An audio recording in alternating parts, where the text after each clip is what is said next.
Hello and welcome to Sikkim Chronicle. I'm Sidharth Tamang. When you look into the state of Sikkim, we always find that the space for the musicians or the artists in the state of Sikkim is very, very limited. Despite space limited भए तापनि अथवा circumstances situations आए तापनि हाम्रो कलाकारहरूले हामीलाई सदैव एउटा नयाँ म्युजिक अथवा नयाँ आर्ट र ट्यालेन्ट देखाएर हामीले जहिले पनि मेस्पराइज गर्ने काम गरिरहेको छ. There's a lot of talent and artists in the state of Sikkim. र आज हामी लिमिटेड स्पेसलाई हेरेर नै हामी सिक्किम क्रोनिकल टिमले जहिले पनि त्यस्ता कलाकारहरू तपाईहरुको समक्षमा ल्याएर उहाँलाई प्रोत्साहन अथवा मोटिभेट र इन्स्पायर गर्ने काम गरिरहेछ. त्यसै क्रममा आज ladies and gentlemen with me on this episode of Sikkim Chronicle we have this fantastic two young gentlemen, teenagers, 17 years old kid particularly, but doing tremendously good work in the field of music. र हामीसँग हुनुहुन्छ Aabhishkar Thatal and Sidharth Tamang who are only 17 years old but I'd say a wonderful musician. So उहाँहरुसँग हामी कुराकानी गर्ने छौं. So Aabhishkar, lot many people are the followers of Sikkim Chronicle. लाई सायद थाहा छैन होला तपाईको हुनुहुन्छ भने. So how would you like to introduce yourself to our viewers? Well, my name is Aabhishkar and I'm currently in class 12 at Holy Cross School, Thatal. I've been doing music since I was in class 8.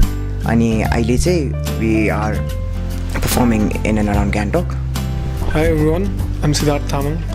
I'm a student at Holy Cross School, Thatal, and I play guitars in the band, local band, The Ethnic Statement. Right, so तपाईहरु एकदमै young हुनुहुन्छ, 17 years old र म्युजिकमा like कसरी आउनु भयो, like how has been the journey so far, like कस्तो प्रकारले म्युजिकबाट inspiration लिएर तपाई म्युजिकमा आउनु भयो? Well, music चाहिँ I started playing piano when I was in class 6, I think. I started playing classical piano and after that त्यतिकै गर्दै my sister used to play guitar, so she taught me guitar. And then I got into songwriting. I take my inspiration from John Mayer, Ed Sheeran and bands like Queen, Dream Theater and stuff. And what I believe is music has always been a part of me and I really want to do music and I really want to improve each day to be a better musician. So Sidharth, like he's a singer, right? Like you're a guitarist, you know. Guitaristहरूलाई कतिको you know tough पर्छ होला जस्तो हामीलाई लाग्छ. It's really tough to be on the limelight or the public domain मा बसेर. Either you have to be associated with a band. र तपाईको जर्नी कस्तो भयो अहिलेसम्म as being a guitarist? मैले फर्स्ट गिटार चाहिँ मेरो दाजु हुनुहुन्थ्यो घरमा, सानोदेखि अब गिटारहरू बजाइबस्थ्यो घरमा. त्यतिकै सिक्नु चाहिँ दाजुबाटै सिकेँ, कुनै फर्मल ट्रेनिङ लिएको छुइनँ.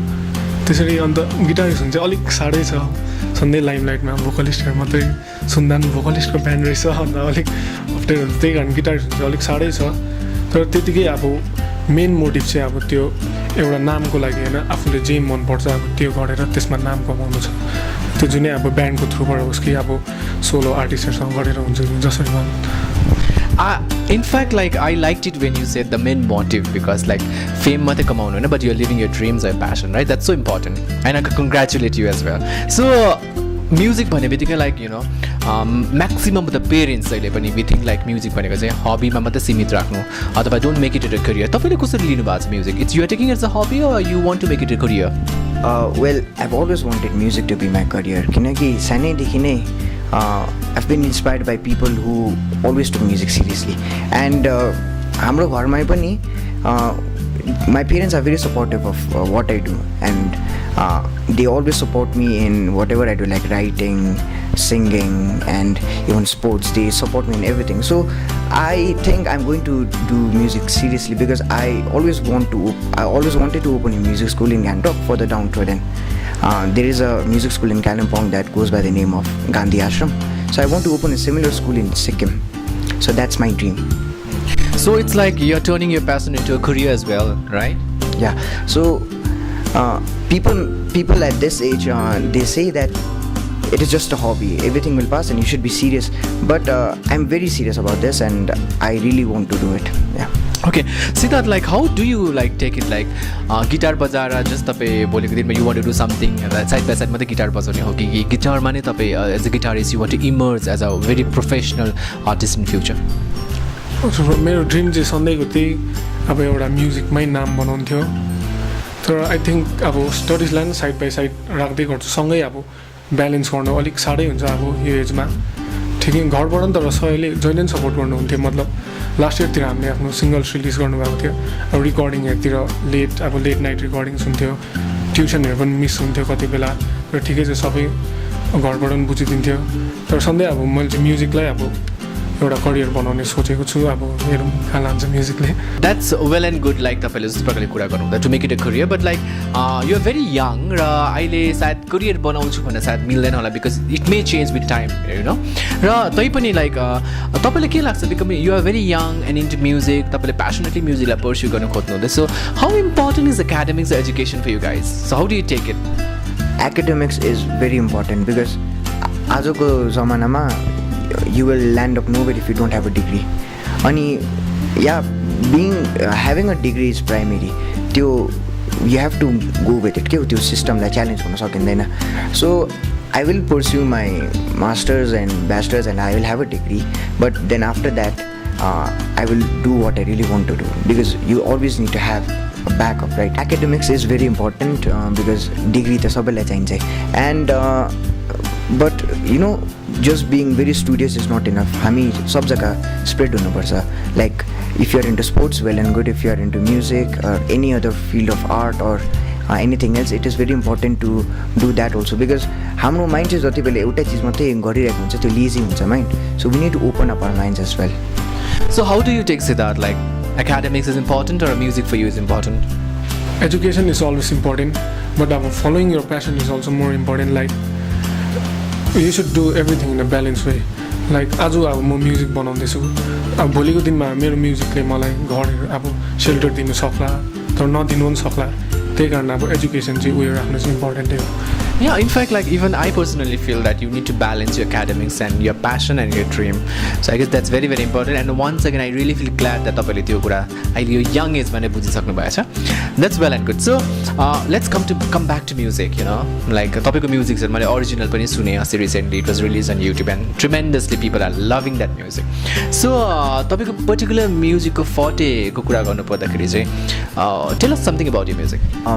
Well, I'm very much into classical music and while singing I play rock music and pop and basically almost everything because I'm open to all the genres but recently I've been singing a lot of rock songs and a lot of tribal train as well. So what about you Sidharth like तपाईं कुन चाहिँ genre मा fit हुनुहुन्छ as a guitarist? Talking about my genre मेरो playlist चाहिँ सधैं it was like full of rock blues music so मलाई पहिला अब 80s को ब्यान्डहरुले इन्स्पायर गरेछ mainly Guns N' Roses like Queen त्यस्तो लेजेन्डरी रक ब्यान्ड्सहरु त्यहाँबाटै मैले अब गिटारिस्टको लागि चाहिँ इन्स्पिरेसन त्यहाँबाट लिन्थे So all the followers of Sikkim Chronicle means these guys were in a band before that's called the Ethnic Statement or आजको दिनमा like since that they belong to different genre so they are independent artists today but glad they are being interviewed on the same play together. I'm very happy with that. So since you guys have together you had this your single the original single that was written by you was it? And I wrote it with our drummer. Alright, so let's hear that song for a while and then we can go with the conversation. Alright?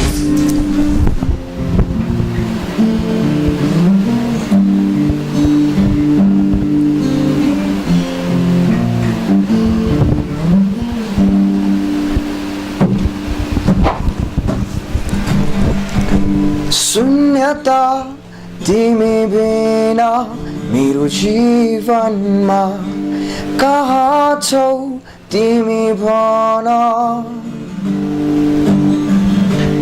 एक्लोपन तिमी बिना मेरो हर पल फर्किआऊ बुझाउन हेर मलाई सुन मलाई मेरो माया तिम्रो लागि नै Alright, that was fantastic. Hazureko yo git, even I just listened that on YouTube as well. Or even all my followers, if you would really want to listen to the song, tapai YouTube ma gaera there's a channel called the Ethnic Statement र उहाँहरुको यो original songs त्यहाँ तपाईले पाउन सक्नुहुन्छ and listen to it and get mesmerized. Alright, so we are coming to the conclusion of this interview है र यो brief conversation मा हामी अन्ततिर आइसकेका छौं. So म के क्वेशन गर्न मन पर्यो and I feel this is very pertinent question किनभने स्टार्टिङ मा मैले भनेको थिएँ कि सिक्किममा कहीं न कहीं गएर म्युजिक र आर्टिस्टको लागि एउटा लिमिटेड स्पेस छ र यस्तो यङ एजमा म्युजिकमा हुनुहुन्छ लिमिटेड स्पेस छ है डिमोटिभेट हुनुहुन्छ कि हुँदैन र तपाईले आफ्नो म्युजिकलाई कसरी लानु हुँदैछ सिक्किममा वेल यो तपाईँले भन्नुभयो जुन चाहिँ लिमिटेड स्पेस छ यो लिमिटेड स्पेसले गर्दा चाहिँ यहाँ धेरै प्रब्लम्स हुन्छ because we cannot reach out to more people अब हामीलाई सपोज केही रिच आउट गर्नै छ भने चाहिँ we have to put it on a global stage and यो यस्तो सानो जग्गाबाट आएर being global is very difficult अनि डिमोटिभेट त हुन्छ बेला बेला हुन्छ डिमोटिभेट तर we do not let this demotivation come in our way because जुन चाहिँ त्यो प्यासन छ जुन चाहिँ डेडिकेसन छ that always wins in the end त्यो भएर चाहिँ we always work hard in order to make a name of ourselves. So Sidharth, like, are you guys playing in some pubs here, and the pubs are the restaurant has been good towards you कि तपाईको म्युजिकले promote गर्ने वाले? हजुर यहाँको अहिले जुन निकै cafe रेस्टुरेन्ट्सहरू live म्युजिकलाई लिएर अहिले सेटअप हुँदैछ. हामीले रिसेन्टली गीतहरू गरेको थियो गान्तोकमै त्यही कारण त्यसको लागि म थ्याङ्कफुल हुन्छु. त्यो क्याफेहरूले चाहिँ अहिले धेरै नै अब मतलब उयो एउटा प्लेटफर्म दिँदैछ. पहिला लाग्दा चाहिँ अब त्यस्तो थिएन बेसी. अहिले चाहिँ अब मतलब they give us paid gigs अब अलिकति पैसा पाउँदा पनि अब खुसी लाग्छ मतलब आफ्नो अब म्युजिकले गर्दा हामीले अब पैसा पाउँदैछ.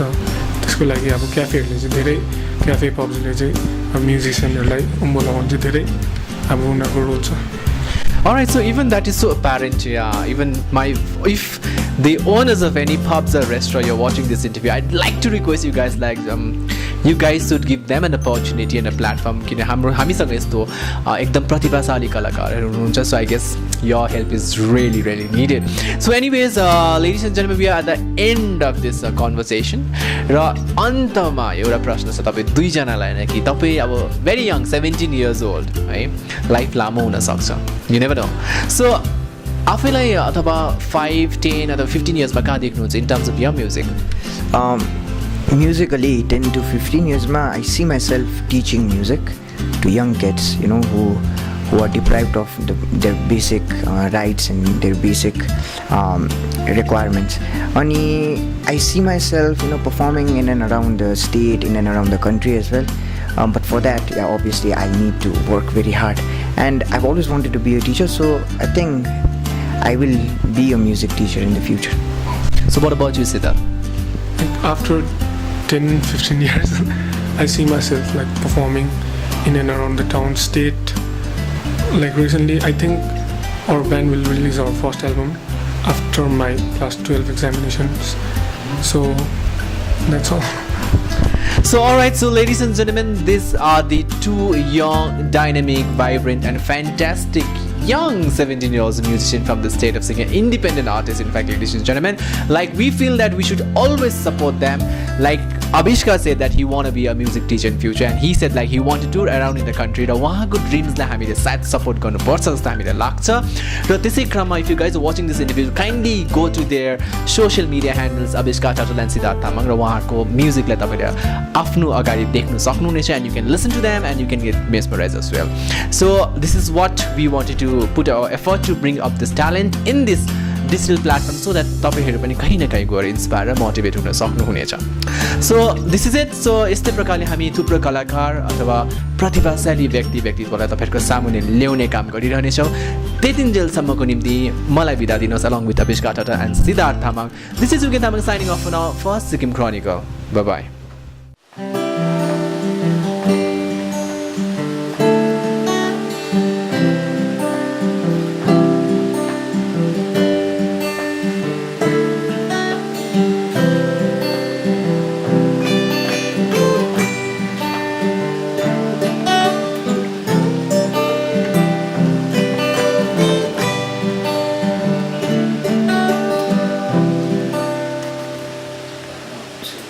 Go.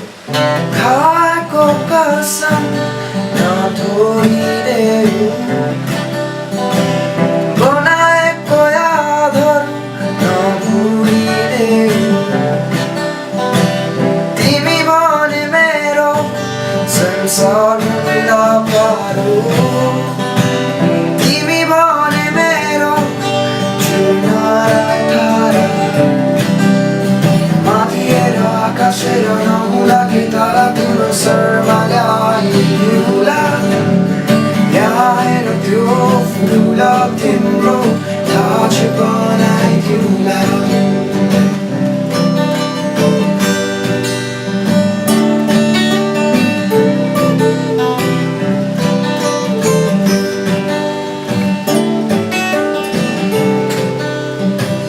तिमी जब मसँग हुन्छौ